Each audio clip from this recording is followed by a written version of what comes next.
ഛത്തീസ്ഗഡിൽ മലയാളി കന്യാസ്ത്രീകളെ അറസ്റ്റ് ചെയ്തതിൽ പ്രതിഷേധം ശക്തമാകുന്നു.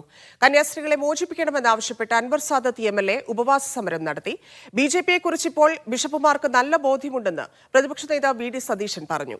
BJP അധ്യക്ഷൻ രാജീവ് ചന്ദ്രശേഖർ തൃശൂർ അതിരൂപത അധ്യക്ഷൻ ആൻഡ്രൂസ് താഴത്തുമായി കൂടിക്കാഴ്ച നടത്തി.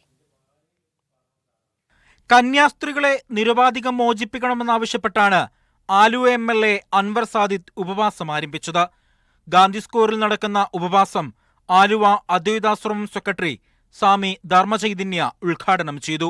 ഇന്ന് അകാരണമായിട്ടാണ് ഈ രണ്ട് സഹോദരിമാരെ മനുഷ്യക്കടത്തും മതപരിവർത്തനവും ചുമത്തി അറസ്റ്റ് ചെയ്തിരിക്കുന്നത്. ഭരണാധികാരികളും അവിടുത്തെ പോലീസും ഇതിന് എല്ലാ ഒത്താശയും ചെയ്തു കൊടുക്കുകയാണ് ചെയ്തത്.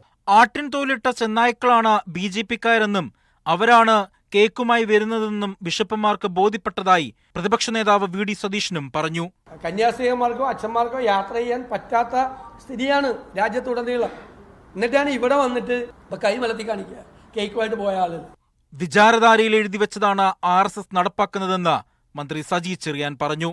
അവര് രാജ്യത്ത് വിചാരധാരയിൽ എഴുതി വെച്ചിട്ടുള്ള അവരുടെ രാഷ്ട്രീയ അജണ്ടയുടെ ഭാഗമാണ് ഇന്ത്യയിൽ നടക്കുന്ന ന്യൂനപക്ഷ ആക്രമണമല്ല.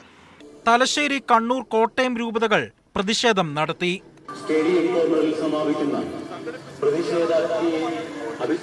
അന്യായമായി അറസ്റ്റ് ചെയ്യപ്പെട്ടിട്ട് പാവപ്പെട്ട രണ്ട് കന്യാസ്ത്രീകളുടെ അറസ്റ്റിന് വിരാമമിടാനോ അവരെ ജയിലിൽ നിന്ന് പുറത്തിറക്കാനോ നീതിപീഠങ്ങൾക്ക് കഴിയുന്നില്ല, ഭരണകൂടങ്ങൾക്ക് കഴിയുന്നില്ല.